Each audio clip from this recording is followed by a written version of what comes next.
Alors bonjour chers souscripteurs de la Nouvelle France Libre, j'espère que vous allez bien. Nouvelle revue de presse mensuelle internationale, cette fois sur l'Europe de l'Ouest.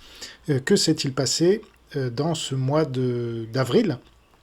Donc je vous rappelle que ces revues de presse mensuelles internationales traitent des 8 principales zones mondiales pour vous donner un résumé le plus précis et exhaustif possible de ce qu'il convient de connaître sur la situation internationale, avec une orientation pro-occidentale.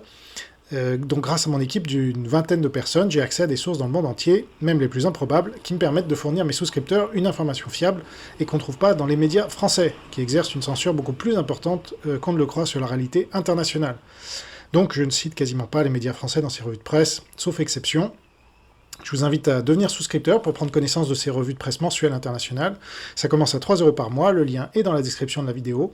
Et je pense que ces 8 revues de presse mensuelles valent à elles seules la souscription, mais en plus, vous aurez des personnalités démasquées, des réactions à des vidéos ou des articles, un best-of mensuel des meilleurs passages télé que j'ai sélectionné, la FAQ souscripteur, où vous pouvez me poser toutes vos questions, j'y réponds dans une vidéo publique, comme je viens de le faire, et l'accès aux plus de 700 vidéos en archive pour la souscription à 9 € par mois.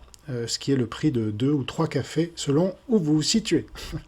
Alors aujourd'hui on va parler de l'Allemagne, de l'Angleterre, de l'Autriche, de la Belgique, du Danemark, de l'Écosse, de l'Espagne, de la Finlande, de la France évidemment, de la Grèce, de la Hollande, de l'Irlande, de l'Italie, de la Norvège, des Pays-Baltes, du Portugal, de la Suède, de la Suisse et finalement de l'Union Européenne, de l'ONU et de l'OTAN. Gros programme en perspective, alors c'est parti avec l'Allemagne le 12 avril. DW indique, le Parlement allemand adopte une loi sur l'identité sexuelle. Le Parlement allemand a voté en faveur d'une loi facilitant le processus de changement de nom et d'identité de genre pour les personnes transgenres, intersexuées et non-binaires. Donc là, ça va pas du tout dans le bon sens.